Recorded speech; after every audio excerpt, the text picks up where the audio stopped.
Assalamualaikum warahmatullahi wabarakatuh. Kisah Sultan Muhammad Al-Fatih, usia 21 tahun, taklukkan Konstantinopel. Al-Fatih Sultan Mahmud atau juga dikenal Sultan Muhammad Al-Fatih, 30 Maret 1432, 3 Mei 1481. Beliau adalah sultan yang memerintah di dinasti Turki Utsmani. Muhammad Al-Fatih dilahirkan di Edirne pada 30 Maret 1423 Masehi, yang mana pada waktu itu Edirne adalah pusat kota pemerintah dinasti Turki Utsmani, dan beliau adalah putra dari Sultan Murad. Beliau hidup di masa setelahnya Sultan Salahuddin Al-Ayyubi, pahlawan perang salib 1137-1193 Masehi. Sultan Muhammad Al-Fatih sudah diangkat menjadi sultan ketika usianya baru menginjak 12 tahun. Kemudian Sultan Muhammad Al-Fatih mendapat julukan Al-Fatih, sang penakluk, karena setelah berhasil menaklukkan Konstantinopel dan dilakukan pada saat usianya masih 21 tahun. Sultan Muhammad Al-Fatih mempunyai kepakaran dalam bidang ketenteraan, sains, matematika, dan menguasai 6 bahasa. Dan luar biasanya keberadaan Muhammad Al-Fatih ini telah diprediksi oleh Rasulullah SAW dalam sabdanya, kota Konstantinopel akan jatuh ke tangan Islam. Pemimpin yang menaklukkannya adalah sebaik-baik pemimpin, dan pasukan berada di bawah komandonya adalah sebaik-baik pasukan. Hadis riwayat Ahmad bin Hanbal al-Musnad. Dari sudut pandang Islam, ia dikenal sebagai orang pemimpin yang hebat, pilih tanding dan tawadhu. Dan kejayaannya dalam menaklukkan Konstantinopel menyebabkan banyak kawan dan lawan kagum dengan pemimpinannya, serta taktik dan strategi peperangannya yang dikatakan mendahului pada zamannya, dan juga kaedah pemilihan tentaranya. Al-Fatih merupakan anak didik Syekh Samsuddin yang masih merupakan keturunan Sayyidina Abu Bakar As-Siddiq. Dan ia jugalah yang mengganti nama Konstantinopel menjadi Istanbul, Islam keseluruhannya. Kini nama tersebut telah diganti oleh Mustafa Kemal Atatürk menjadi Istanbul. Untuk memperingati jasanya, Masjid Al-Fatih telah dibangun di sebelah makamnya. Dilansir Kisah Muslim, Muhammad Al-Fatih adalah salah seorang raja atau sultan kerajaan Utsmani yang paling terkenal. Ia merupakan sultan ketujuh dalam sejarah Bani Utsmaniyah. Al-Fatih adalah gelar yang senantiasa melekat pada namanya, karena dialah yang mengakhiri atau menaklukkan kerajaan Romawi Timur yang telah berkuasa selama 11 abad. Sultan Muhammad Al-Fatih memerintah selama 30 tahun. Dan selain menaklukkan Bizantium, ia juga berhasil menaklukkan wilayah-wilayah di Asia, menyatukan kerajaan-kerajaan Anatolia dan wilayah-wilayah Eropa. Dan termasuk jasanya yang paling penting adalah berhasil mengadaptasi manajemen kerajaan Bizantium yang telah memetang ke dalam kerajaan Utsmani. Karakter pemimpin yang ditanamkan sejak kecil.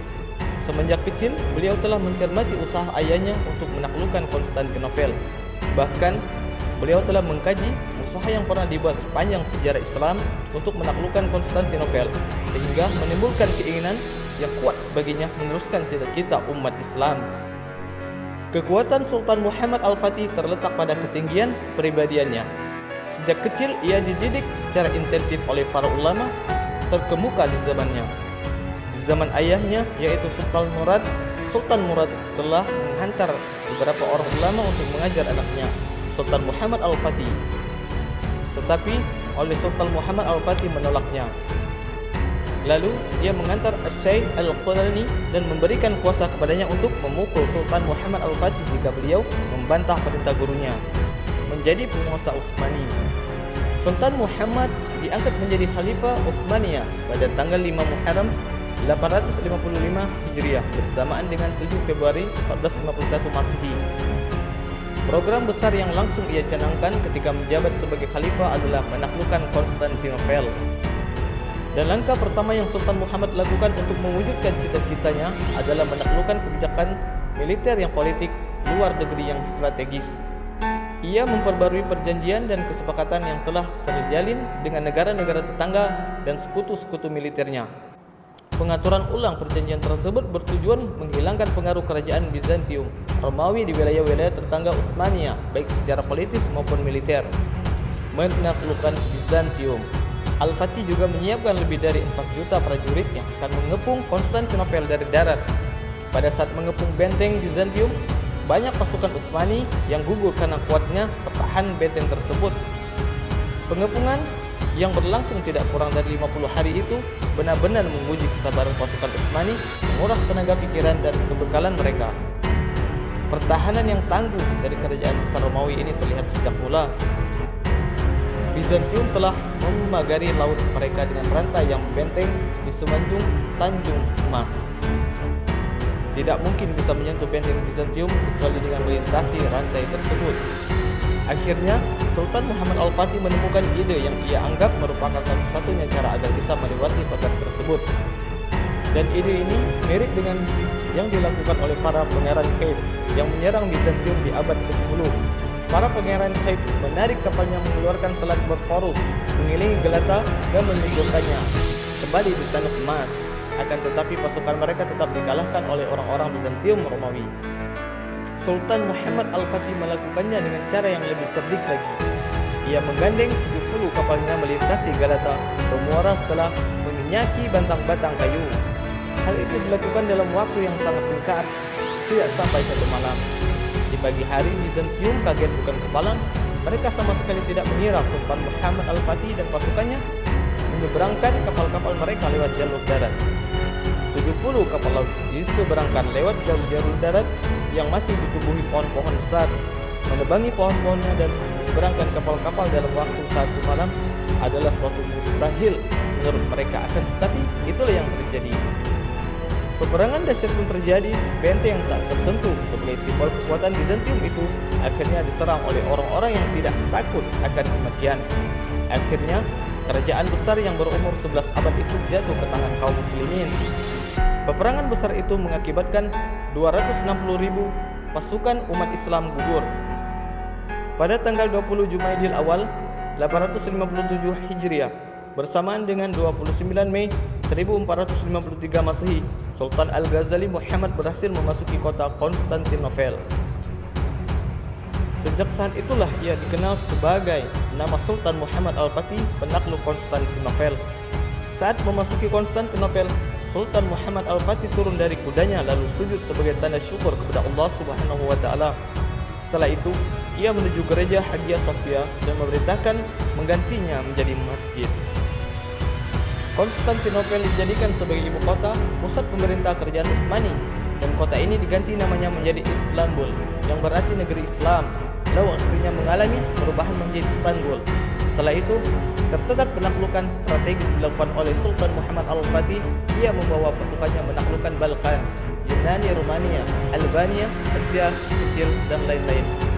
Bahkan, ia telah mempersiapkan pasukan yang mengatur strategi untuk menaklukkan kerajaan Romawi di Italia. Akan tetapi, kematian telah menghalanginya untuk mewujudkan hal itu. Peradaban yang dibangun pada masanya. Selain terkenal sebagai jenderal perang dan berhasil memuaskan kekuasaan Utsmani melebihi sultan-sultan lainnya, Muhammad Al-Fatih juga dikenal sebagai seorang penyair. Ia memiliki diwan, kumpulan syair yang ia buat sendiri. Sultan Muhammad Al-Fatih juga membangun lebih dari 300 masjid, 57 sekolah, dan 59 tempat pemandian di berbagai wilayah Utsmani. Peninggalannya yang paling terkenal adalah Masjid Sultan Muhammad dan Jami Abu Ayyub Al-Azhari, wafatnya sang penakluk. Pada bulan Rabiul Awal tahun 886 Hijriah 1481 Masehi, Sultan Muhammad Al-Fatih pergi dari Istanbul untuk berjihad, padahal ia sedang dalam kondisi tidak sehat. Di tengah perjalanan sakit yang ia derita kian parah dan semakin berat ia rasakan. Dan dokter pun didatangkan untuk mengobatinya, namun dokter dan obat tidak lagi bermanfaat bagi sang sultan. Ia pun wafat di tengah pasukannya pada hari Kamis tanggal 4 Rabiul Awal 886 Hijriah 3 Mei 1481 Masehi. Saat itu Sultan Muhammad berusia 52 tahun dan memerintah selama 31 tahun. Ada yang mengatakan wafatnya Sultan Muhammad Al-Fatih karena diracuni oleh dokter pribadinya, Yaqub Basya, wallahu alam. Tetapi tidak ada keterangan yang bisa dijadikan sandaran kemana Sultan Muhammad hendak membawa pasukannya Ada yang mengatakan beliau hendak menuju Italia untuk menaklukkan Roma, ada juga yang mengatakan menuju Prancis atau Spanyol. Sebelum wafatnya, Muhammad Al-Fatih mewasiatkan kepada putra dan penerus tahtanya, Sultan Bayezid, agar senantiasa dekat dengan para ulama, berbuat adil, tidak tertipu dengan harta, dan benar-benar menjaga agama baik untuk pribadi, masyarakat, dan kerajaan.